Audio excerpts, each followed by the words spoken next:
Viewers, আপনাদের প্রত্যেকের জন্য সুখবর। যারা নার্সিং স্টুডেন্ট রয়েছেন, এইমসের তরফ থেকে বিরাট বড় বিজ্ঞপ্তি কিন্তু প্রকাশিত হয়ে গেছে। এখানে আপনারা নার্সিং অফিসার পোস্টের জন্য আবেদন করতে পারছেন। ভারতবর্ষ তথা পশ্চিমবঙ্গের প্রত্যেক জেলার ছেলে এবং মেয়ে উভয় যোগ্য প্রার্থীরাই আপনারা এখানে এলিজিবল।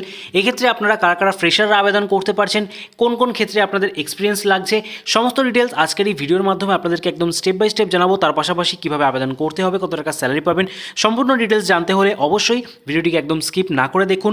যারা চ্যানেলে নতুন দর্শক রয়েছেন, প্রথমবার ভিজিট করছেন, চ্যানেলটিকে এখনই সাবস্ক্রাইব করে পাশের বেল আইকনটিকে অন করে রাখুন এই ধরনের নিত্য নতুন জব আপডেট পাওয়ার জন্য। চলুন অফিসিয়াল বিজ্ঞপ্তি দিকে সম্পূর্ণ ডিটেলসগুলি স্টেপ বাই স্টেপ জেনে নেওয়া যাক।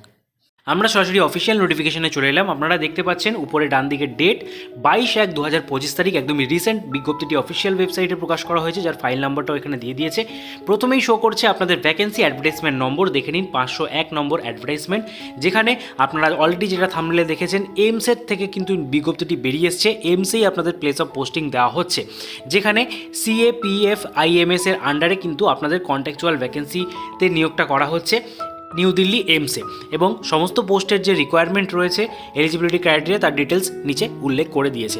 পোস্টের নাম আপনারা প্রথমেই দেখে নিয়েছেন, যেখানে 170টি ভ্যাকেন্সি রয়েছে নার্সিং অফিসার পোস্টের জন্য, যেখানে ক্যাটাগরি ওয়াইজ ভ্যাকেন্সির লিস্টটা দেখে নিন। আনরিজার্ভদের জন্য 92, ওবিসির জন্য 40, এসসিদের জন্য 25 এবং এসটিদের জন্য 13টি ভ্যাকেন্সি রিজার্ভ রয়েছে। টোটাল 170টি ভ্যাকেন্সি কিন্তু সমস্ত ক্যাটাগরি মিলিয়ে রয়েছে। যেখানে এসেন্সিয়াল ক্রাইটেরিয়া কী রয়েছে দেখুন, এখানে কিন্তু 3টে আলাদা আলাদা এসেন্সিয়াল ক্রাইটেরিয়া বলে দিয়েছে। প্রথমে এখানে বলেছে BSc honours nursing or BSc nursing from Indian nursing council, or এটা কিন্তু লক্ষ্য করবেন, এখানে কিন্তু অর দিয়ে বলা আছে state nursing council recognize institute or university. অর্থাৎ আপনারা যদি আইএনসি রিকগনাইজ কোনো ইউনিভার্সিটি থেকে কমপ্লিট করে থাকেন, কিংবা যে কোনো স্টেট নার্সিং কাউন্সিলের তরফ থেকে আপনারা যদি বিএসসি নার্সিং কমপ্লিট করে থাকেন, সেক্ষেত্রে আপনারা কিন্তু এখানে আবেদন করতে পারছেন। ঠিক আছে, তার সাথে কি বলেছে, বিএসসি পোস্ট সার্টিফিকেট, অর্থাৎ পোস্ট বেসিক বিএসসি যারা রয়েছেন তারাও কিন্তু আপনারা এখানে এলিজেবল। ঠিক আছে, সেক্ষেত্রেও আপনারা আইএনসি কিংবা যে কোনো স্টেট নার্সিং কাউন্সিলের আন্ডারে এটা কমপ্লিট করে থাকলেই আবেদন করতে পারছেন। তার সাথে বলে দিয়েছে অবশ্যই registered as a nurse and midwife in state or Indian nursing council, অর্থাৎ এই দুটি ক্ষেত্রে কিন্তু অবশ্যই আপনাদের রেজিস্ট্রেশন থাকাটা বাধ্যতামূলক। অর দিয়ে আরও কি বলেছে, অর দিয়ে বলা হচ্ছে ডিপ্লোমা ইন জেনারেল নার্সিং মিডওয়াইফি, অর্থাৎ যারা জিএনএম প্রার্থী রয়েছেন তারাও আপনারা এলিজেবল। ঠিক আছে, এক্ষেত্রেও ওই একই ক্রাইটেরিয়া রয়েছে, অর্থাৎ আইএনসি কিংবা যে কোনো স্টেট নার্সিং কাউন্সিলের আন্ডারে আপনাদের কিন্তু এই যে ডিপ্লোমাটা সেটা কমপ্লিট করা থাকতে হবে। তার সাথে আপনাদের অবশ্যই রেজিস্ট্রেশন থাকতে হবে যে কোনো স্টেট বা ইন্ডিয়ান নার্সিং কাউন্সিলের আন্ডারে। এবং জিএনএমদের জন্য আরও একটা ক্রাইটেরিয়া অ্যাড করেছে, যেখানে বলে দিয়েছে 2 ইয়ার্সের experience in minimum 50 bedded hospital after acquiring the education qualification. GNM complete হওয়ার পর আপনাদের 50 বেডেড হসপিটালে 2 ইয়ার্সের যে এডুকেশন কোয়ালিফিকেশন তার উপরে আপনাদের এক্সপিরিয়েন্স চাওয়া হয়েছে। ঠিক আছে, তাহলে আপনারা জিএনএম প্রার্থীরাও এলিজেবল। এছাড়া বিএসসি বা পোস্ট বেসিক বিএসসি নার্সিংয়ের ক্যান্ডিডেটরা, ফ্রেশাররা আপনারা এখানে আবেদন করতে পারছেন। ঠিক আছে, বয়স সীমা কী বলে দিয়েছে, 30 বছর অবধি আপনাদের আপার এজ লিমিট, যেখানে 28,000 টাকা প্রতি মাসে সকলেই আপনারা প্রত্যেক ক্যান্ডিডেটরাই স্যালারি পাচ্ছেন ফিক্সড। ঠিক আছে, তো এই হচ্ছে আপনাদের পোস্টের ডিটেলস। এরপরে বলি আপনাদের যে সিলেকশন প্রসিডিওর, সেটা কিন্তু আপনাদের ডাইরেক্টলি একটা এক্সাম বা ইন্টারভিউর মাধ্যমে হবে।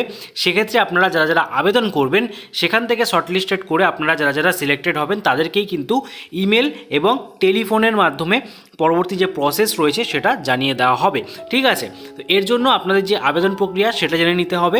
আবেদন প্রক্রিয়া এখানে সম্পূর্ণ অফলাইনের মাধ্যমে রয়েছে। এর জন্য আপনাদের এই যে ফরম্যাটটা দেখতে পাচ্ছেন, এটা কিন্তু ফিল আপ করতে হবে। এর লিঙ্ক আমাদের টেলিগ্রাম গ্রুপে দেওয়া থাকবে, সেখান থেকে আপনারা ডাউনলোড করে নেবেন। ডাউনলোড করে প্রিন্ট আউট করে নেওয়ার পর এখানে দেখে নিন, প্রথমেই কি বলছে, application for the post of nursing officer লিখবেন। উপরে ডান দিকে কালার পাসপোর্ট সাইজ ফটোগ্রাফ আপনাদের কিন্তু পেস্ট করতে হচ্ছে। তারপরে ক্যান্ডিডেট নেম, অবশ্যই এটা কিন্তু মাধ্যমিকের সার্টিফিকেটে যেরকম রয়েছে 10th সেই অনুযায়ী সেটা এখানে লিখবেন। তারপরে ফাদার্স নেম দিতে হবে, date of birth, Aadhaar number, এটা কম্পালসারি। এবং যারা যারা গভর্নমেন্ট এমপ্লয়ি রয়েছেন তাদের কিন্তু ইএসআইসি নম্বরটা দিতে হবে, প্যান নম্বরও এখানে কম্পালসারি রয়েছে। এরপরে যাবতীয় যে তথ্য রয়েছে, অর্থাৎ অ্যাড্রেস সহ আপনাদের ইমেল আইডি, যেটা আপনাদের ক্যাপিটাল লেটারে দিতে হচ্ছে। তারপরে আপনাদের এডুকেশন বা প্রফেশনাল কোয়ালিফিকেশন, ওয়ার্কিং এক্সপিরিয়েন্স যদি কিছু থেকে থাকে অবশ্যই দেবেন। এটা দেওয়ার পর এখানে রেফারেন্স দেওয়ার পর আপনাদের যে ল্যাঙ্গুয়েজ, অর্থাৎ কী কী ল্যাঙ্গুয়েজ আপনারা পড়তে বলতে লিখতে পারেন, সেক্ষেত্রে এখানে লেখার পর এখানে কিন্তু সেইটাই টিক মার্ক দিয়ে দিতে হবে। এরপরে রয়েছে আপনাদের এই সাপোর্টিং ডকুমেন্টস, যেখানে এডুকেশন বা প্রফেশনাল সার্টিফিকেটগুলো আপনারা দেবেন। 10th বা বার্থ সার্টিফিকেট দিতে হবে এজ প্রুফ হিসাবে। কাস্ট সার্টিফিকেট যদি থেকে থাকে অবশ্যই এটা দিবেন। এছাড়া ওয়ার্কিং এক্সপিরিয়েন্স, প্যান কার্ড, আধার কার্ড, এছাড়া কপি অফ ইপিএস বা ইএসআইসি নাম্বার যদি কোনো এমপ্লয়ি আপনারা হয়ে থাকেন, সেক্ষেত্রে অবশ্যই এটাকে কিন্তু অ্যাটাচ করবেন।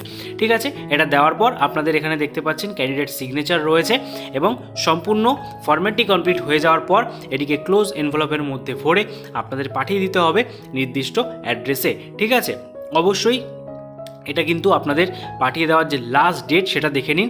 আপনাদের লাস্ট ডেট কি রয়েছে, এখানে লাস্ট ডেট রয়েছে 4 ফেব্রুয়ারি। এর মধ্যে আপনাদের কিন্তু এটা কমপ্লিট করে ফেলতে হবে। এবং আরও একটা কথা বলে রাখি, আপনারা যারা যারা আবেদন করছেন তাদের মধ্যে যারা জেনারেল, ওবিসি বা এক্স সার্ভিসম্যান, ওম্যান প্রার্থী রয়েছেন তাদের জন্য 590 টাকা, ST, SC, EWS, physically handicap হয়ে থাকলে 295 টাকা ধার্য করা হয়েছে। এটা কিভাবে পে করবেন, এটা কিন্তু ডিমান্ড ড্রাফটের মাধ্যমে পে করতে হবে, যেটা আপনাদের broadcast engineering consultant India limited নয়ডার ফেভারে কাটতে হবে।